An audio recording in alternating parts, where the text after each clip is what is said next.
அத 5 AM club அதிகாலை பழக்கம் அற்புதம் செய்யும் பழக்கம்னு ஒரு கோட்யோட இந்த வீடியோவை ஆரம்பிக்கலாமேன்னு இருக்கேன். காலையில எழுந்திருக்கிறவங்களுக்கு தான் அதோட முழு பயன் என்னன்னு தெரியும். ப்ளீஸ் நோட் பண்ணிக்கோங்க.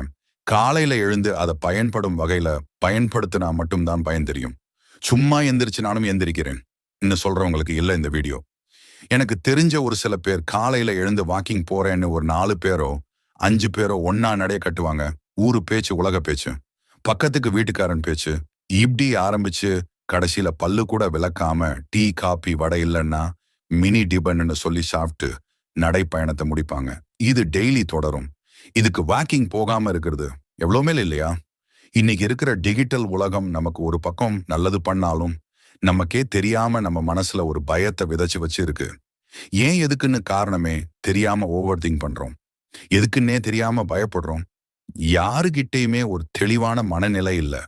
இதுக்கு எல்லாம் காரணமா இருக்குது மனிதன் தன்னோட இயற்கையான சுயத்தை இழக்கிறதுனாலதான். நம்ம இயற்கை சுபாவம் எப்ப நம்ம கிட்ட இருந்து வெளியோ போகுதோ அப்போ நம்ம செயற்கையா ஒரு விஷயத்த நமக்கு உள்ள கொடுக்க வேண்டியிருக்கும். உதாரணம், நோய்க்கு மாத்திரை சாப்பிடுற மாதிரி இயற்கையை மீட்டு எடுக்கிற வேலையில முக்கியமான ஒண்ணுதான் நம்ம உடம்ப கவனிக்குதும். அப்படிப்பட்ட ஒரு மிகப்பெரிய கருவி நம்ம உடல் தான். இந்த உடல் நல்லா இருந்தா எண்ணம் நல்லா இருக்கும், எண்ணம் நல்லா இருந்தா செயல் நல்லா இருக்கும், செயல் நல்லா இருந்தா வாழ்க்கை நல்லா இருக்கும் இல்லையா? நல்ல வாழ்க்கைய வாழதான் நம்ம எல்லாருமே ஆசைப்படுறோம். உங்களுக்கும் எனக்கும் தேவை நோயோ மன அழுத்தமோ கவலையோ பயமோ இல்ல, சந்தோஷம், செல்வம், ஆரோக்கியம் மட்டும்தான். அதுக்கு நம்ம செய்ய வேண்டியதை செஞ்சுதானே ஆகணும். சரி, நான் விஷயத்துக்கு வர்றேன். இதெல்லாம் அடையிறதுக்கு நமக்கு பெரிதும் உதவக்கூடிய ஒரு விஷயம்தான் இந்த 5 AM கிளப். அப்படி இதுல என்ன சொல்றாங்கன்னு தொடர்ச்சியா பார்க்கலாம். தி விக்டரி ஹவர் 5 AM முதல் 6 AM வரை. காலையில 5 மணிக்கு நம்ம எல்லாரும் ராஜா மாதிரி எழுந்து அந்த முதல் 1 மணி நேரத்தை 5 முதல் 6 AM நம்மளுக்காகவே யூஸ் பண்ணணும். அதுதான் விக்டரி ஹவர். இது ஏன் விக்டரி ஹவர்? வெற்றிக்கான நேரம் என்ன சொல்லுறோம். ஏன்னா உலகமே தூங்கிட்டே இருக்கும்.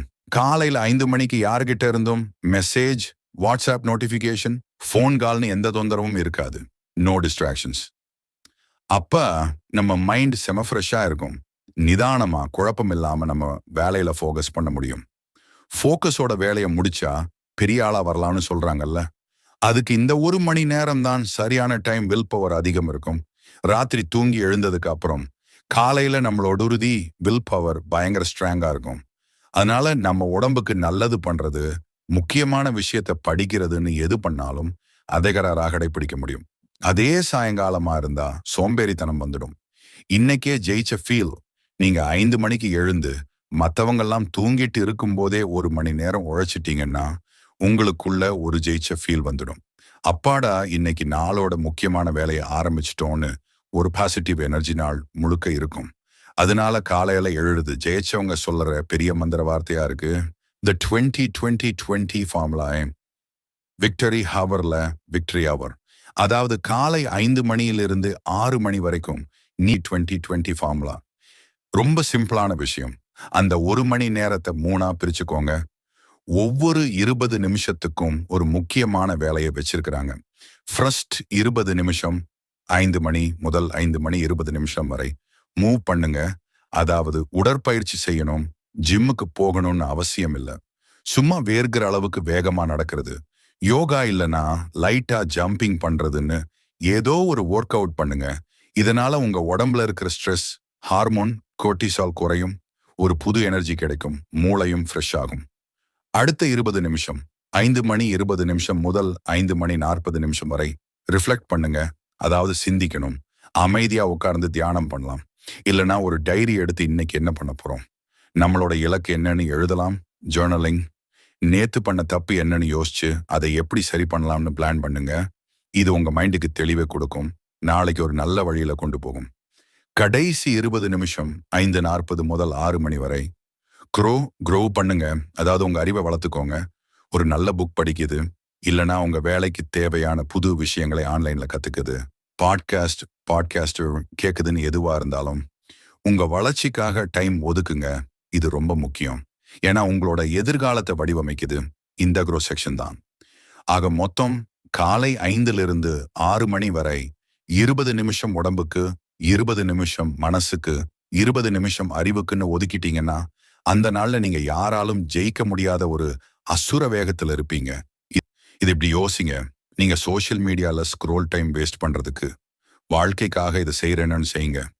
ஒரு நாள்ல மாற்றம் இருக்காது, ஆனா தொடர்ச்சியா பண்ணா கண்டிப்பா மாற்றம் வரும். 4 உள் சாம்ராஜ்யங்கள், த 4 இன்டீரியர் எம்பையர்ஸ் மார்க்கம்.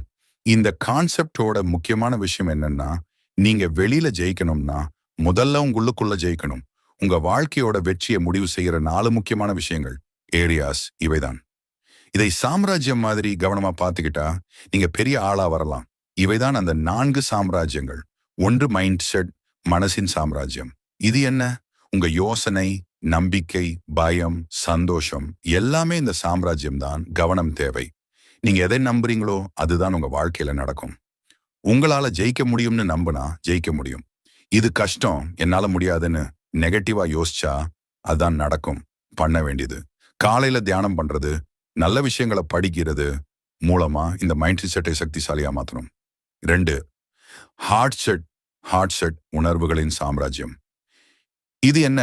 உணர்ச்சிகள், இமோஷன்ஸ், மத்தவங்க மேல நீங்க காட்டுற அன்பு, கோபம், மன்னிப்பு, கருணை இதெல்லாம் தான் ஹார்ட் செட். கவனம் தேவை. எவ்வளவு அறிவாளியா இருந்தாலும் உணர்ச்சிகளை சரியா கையாள தெரியலன்னா உறவுகள்ல தோல்விதான். அதிகமா கோபப்படுறது, சின்ன விஷயத்துக்கு டென்ஷன் ஆகிறது, மத்தவங்களை புரிஞ்சுக்காம இருக்குது, இதெல்லாம் இந்த சாம்ராஜ்யத்தை வீக்காக்கும். பண்ண வேண்டியதோட நல்லவங்க கூட பழகிறது, நன்றி உணர்வோட கிராட்டிடியூடு இருக்கிறது, மத்தவங்களை மன்னிக்க கத்துக்கிறது மூலமா இந்த சாம்ராஜ்யத்தை ஆரோக்கியமா வச்சுக்கணும்.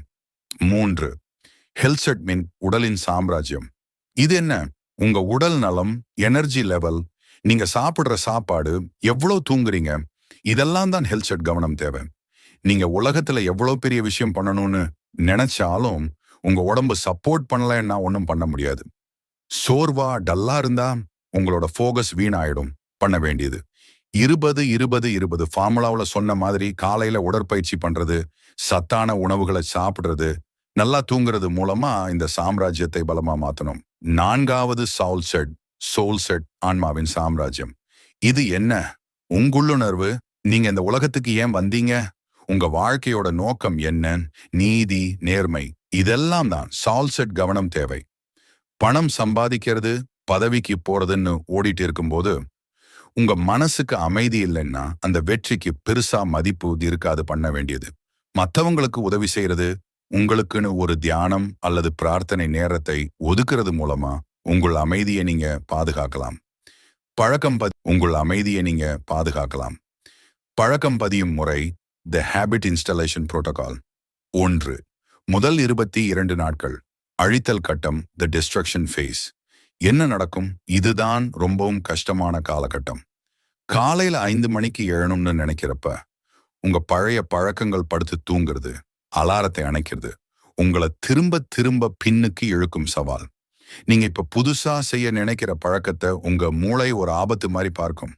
ஏன்னா புதுசா ஒண்ணு செய்யறதுக்கு அதிக எனர்ஜி தேவைப்படும். பண்ண வேண்டியது இந்த 22 நாட்களுக்கு நீங்க உறுதியோடு இருக்கணும். எது நடந்தாலும் பரவாயில்லை, நான் 5 மணிக்கு எந்திரிச்சே தீருவேன்னு ஒரு போராளி மாதிரி இருக்கணும். இந்த நாட்கள்ல தான் பலர் பாதியில விட்டுடுவாங்க. 2 நடுவில் 22 நாட்கள் நிறுவும் கட்டம், த இன்ஸ்டாலேஷன் ஃபேஸ். என்ன நடக்கும்? இந்த கட்டத்துல பழக்கம் கொஞ்சம் ஈஸியா வர ஆரம்பிக்கும். 5 மணிக்கு எழும்போது வர்ற அந்த எரிச்சல் கொஞ்சம் குறையும். சவால், சில நாட்கள் நீங்க மிஸ் பண்ணலாம். உதாரணத்துக்கு 5 மணி 15 நிமிடத்திற்கு எழலாம். சில நாட்கள் உங்களுக்குள்ளே ஒரு சோம்பேறித்தனம் வரலாம். இத மெஸ்ஸி ஃபேஸ் வான்னு சொல்வாங்க. பண்ண வேண்டியது, நீங்க தப்பு பண்ணாலும் அடுத்த நாளே திருத்திக்கிட்டு திரும்பவும் ரூட்டீனுக்கு வரணும். விடுதலை கிடைச்ச மாதிரி ரொம்பவும் சௌகரியமா ஆயிடாம தொடர்ந்து பயிற்சி பண்ணணும். ஸ்வானனான் சார்டர் 3 கடைசி 22 நாட்கள் ஒருங்கிணைப்பு கட்டம், த இன்டிகிரேஷன் ஃபேஸ். என்ன நடக்கும்? இந்த கட்டத்துக்குள்ள நீங்க வந்துட்டீங்கன்னா 5 மணிக்கு எழறது உங்க உடம்புக்கு ஒரு பழக்கப்பட்ட விஷயமா மாறிடும். நீங்க அலாரம் வைக்கலன்னா கூட உங்களோட உடம்பு தானாகவே எழுப்பிடும். சவால், இந்த நேரம் பழக்கத்தை பத்தி நீங்க நினைக்கவும் தேவையில்லை. அது ஒரு பல்லு விளக்குறது, குளிக்கிறது மாதிரி ஆட்டோமேட்டிக்கா நடக்கும். பண்ண வேண்டியது, இத கடைசி வரைக்கும் விடாம செஞ்சு இந்த பழக்கத்தை உங்களோட வாழ்க்கை முறையா, லைஃப் ஸ்டைல் மாத்திக்கணும். Rich you know not in it. சுருக்கமா, நீங்க எந்த ஒரு நல்ல பழக்கத்தை ஆரம்பிச்சாலும் முதல் 66 நாட்கள் உங்க உயிரை கொடுத்து அதை விடாம செஞ்சீங்கன்னா அது உங்க வாழ்க்கையோட ஒரு அங்கமாகிடும். அப்புறம் பியாண்டு நீங்க கஷ்டப்படவே தேவையில்லை. ஆனா நல்லா ஞாபகம் இருக்கட்டும், இந்த 66 நாள் உங்க வாழ்க்கை அடுத்த கட்டத்தை நோக்கி போறதுக்கான ஒரு முக்கியமான நாளா இருக்கும். மிஸ் பண்ணாம பண்றது உங்க வில் பவர்ல இருக்கு. இந்த நேரத்துல தான் உங்களால தெளிவான ஒரு இலக்கை நிர்ணயிக்க முடியும். பெரிய இலக்கா இல்லாம குட்டி குட்டி இலக்குகள் நோக்கி அடி எடுத்து வைங்க. ஒன்னா ஒன்னா ஜெயிக்கிறப்போ பெரிய நம்பிக்கை உருவாகும். பெரிய அளவிலான சிந்தனை உருவாகும். பார்க்குற விஷயங்கள், கண்ணோட்டம், பயம், பதட்டம், ஓவர்திங் இது எல்லாமே மாறும். இதெல்லாம் மாறுனா நான் மேல சொன்ன மாதிரி செல்வம், சந்தோஷம், ஆரோக்கியம் எல்லாமே வாழ்க்கையில தானா உருவாகும். இப்ப நம்ம பண்ண வேண்டியது மட்டும்தான் பாக்கி. இனிமே உங்க அதிகாலை நேரத்தை இப்படி ஆரம்பிங்க. நாள் முழுக்க நினைச்சது செய்யுங்க. பெரிய வெற்றியாளரா வலம் வாங்க. Best of luck.